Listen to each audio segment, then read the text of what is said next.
I've been telling people for the longest time to raise your awareness. Pay attention to what you're hearing out of the mainstream propaganda ministries and understand that whatever they're telling you, the polar opposite is obviously true. Just as an example, where Powell out here, Fed Chair Powell, is giving his testimony before Congress right now, and it's unbelievable that he can say the things that he's saying without getting any kind of pushback at all. For example, he's talking about inflation. They're in this big fight, and we can expect prices to drop sometime in the future. But seriously, the Fed's been at this fake narrative here for I don't know how long, that they're in the fight of their lives. They want to bring down inflation. It's done nothing but go higher. But there's no accountability, and he's just using he's regurgitating the same line right now before Congress. Oh, things are going to get better. Things are going to get better. Meanwhile, we were, lied to from the get-go. This wasn't temporary. This wasn't transitory. We all understood, people that follow our work, that there was no way inflation was going to drop anytime soon. Meanwhile, we were told it was going to be.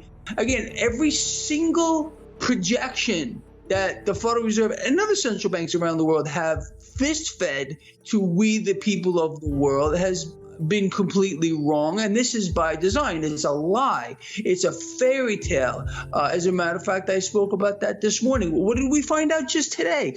Core prices continue to rise. They're telling us what's going on here. Strip out food, strip out energy, because the price fluctuations, they're temporary too. And core prices are still rising. You can't make any of this stuff up. But again, there is zero accountability, and nothing bothers me more than that. And that's what's going on right now. It's a freak show. You got Powell right now testifying before Congress. No legitimate questions. It's all going to be fake. And thank you, sir, for your service and all that nonsense. And it's just revolting to me. Thank goodness we have people, you and I, this guy, talking about the deceptions, the distractions, the look here's, the don't look there. It's unbelievable. I call it the freak show. It's an absolute. Even with regard to leading indicators, every single leading economic indicator is pointing towards our economy getting much worse off than it is now. Even inflation indicators are pointing to this is going to get much worse before it gets better here.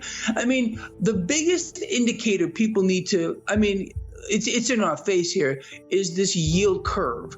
The yield curve is the most inverted it has ever been, ever been.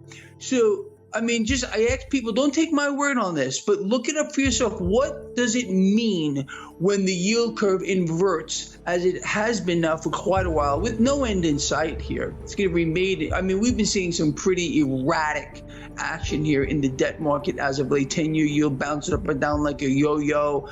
The entire yield curve itself moving up and down like a yo-yo. This is not normal. The debt market is supposed to be a rock. It's supposed to be stable. It's clearly unstable. And to me, looking at the yield curve, it just gives us it tells us what we already know, that all of this is going to end very, very, very, very, very badly for those people that are invested in the market.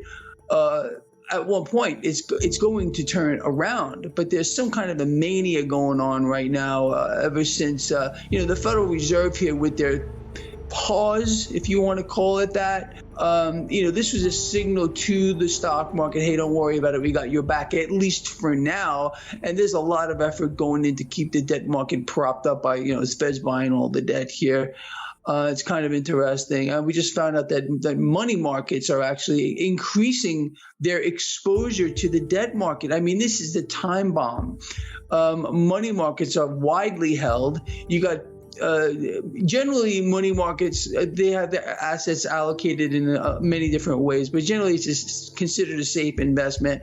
And they do generally have some cash on the side, and what they're doing now, these institutional money market investors, companies is they're putting their cash to work in the debt market, which is a monster ready to go off. It's a time bomb, and that's going to destroy people as well. Anyway, it's there's so many facets to this. And everything that you and I have been covering for years and years and years, honestly, is coming to pass. Every freaking thing. It's not, people can look at our work from years ago and say, hey, these guys said this was going to happen, and it is. So I think people who are paying attention to this video right now should maybe give it a little more attention, because again, I guarantee you, there's no doubt in my mind, at least, that what we're talking about here is going to come to pass as well. Well, people shouldn't be chasing anything, in my view here. When you chase something like it almost sounds like sitting at a roulette table here, maybe playing like a martingale scheme or something along those lines here. You chase things, eventually it's going to come and bite you. The debt market is the greatest threat to the world economy, the world financial system, the world markets, and it's clearly unstable. It's massively unstable, and every single time, it's a phenomenon that I watch over and over again, and I'm sure you do too. You watch bond yields all of a sudden just rising. And it seems like it's getting out of control. Then all of a sudden, just by some miracle, it just all happens to drop. I mean, who's doing that? Who's at just the opportune time is getting in here and buying all the debt, keeping it suppressed like this? Obviously, we know it's central banks. I mean, people need to understand that when any central bank they're not magic. They can't say something without having to act on it. When they say we're going to keep rates at X, Y, Z, or whatever it might be, they have to get into the market and make it happen. They're creating cash out of thin air, which is massively inflationary, buying all the debt, massively inflationary, and they want us to believe that they're in the fight of their lives here. But I think it's extremely dangerous to chase anything. And even you want to put your cash into a bond here, you're guaranteed to lose money based against the actual rate of inflation, or even the inflation rate they're telling us we have. It's an incredible thing, but people are doing it. They feel that, okay, at least I'm going to put look, in my view, people need to step back and look at the bigger picture here. You literally can't be in cash. That's a fact. Cash is being decimated here. Central banks in a race to the bottom. They're deliberately crushing or sucking out the purchasing power of their currencies collectively. They've been doing this for years, something we've covered many, many times. It's not going to get any better. The debt market, these money market accounts are now buying debt. I understand that that's part of how they work here, but it's just, putting more cash to work in the debt market here. It's very risky, in my view, and in my opinion, because we're going to get a sell-off here in the debt market, and it's going to happen. I don't know when. I don't want to put a finger on it. I don't talk about tops or bottoms or anything anymore, but it's a dangerous spot to be in here. And as we all know, at least I hope people understand, the stock market, real estate, and pretty much every single other asset derives value from action that's happening in the debt market, meaning that everything is a derivative. We live in a world of derivatives. Do you know? You probably know this. The top 3 banks with derivative exposure, we're talking about Goldman Sachs, JP Morgan, and Citigroup, over 153 trillion just in those 3 banks, the derivative exposure. It's pretty incredible. Look, this whole thing is built in derivatives. What is a derivative? People don't even hear that word and they think it's like something from outer space. It's very simple to understand. A derivative is just a side bet on an underlying asset, whatever it might be. And then there's not just one side bet. There are multiple layers of this on either side, and it can't be quantified. It can't be measured.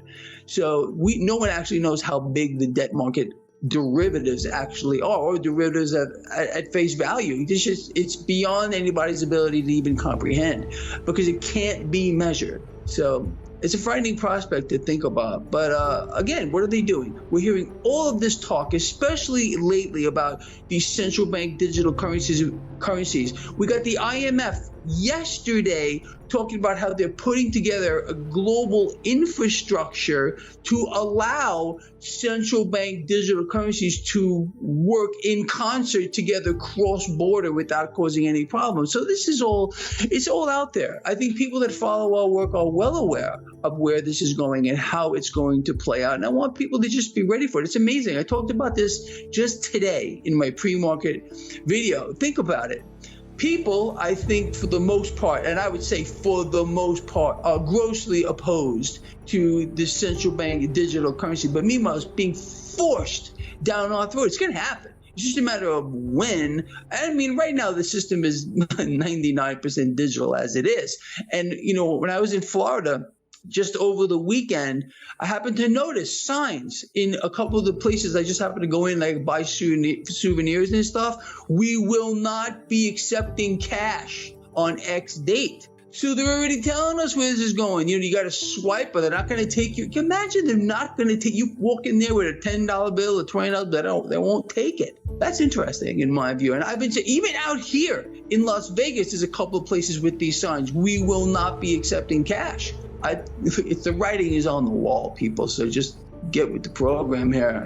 Either do something about it, revolt. We need a revolution. I've been telling people, it's crazy. I was even saying this morning, and somebody reacted not very kindly. I said we may even need a violent revolt. And the person wrote back to me, "Oh, never a violent." I said, "Well, even Christ revolted violently against the money changers in the temple," and that should tell us something. This thing is getting out of hand here, in my view.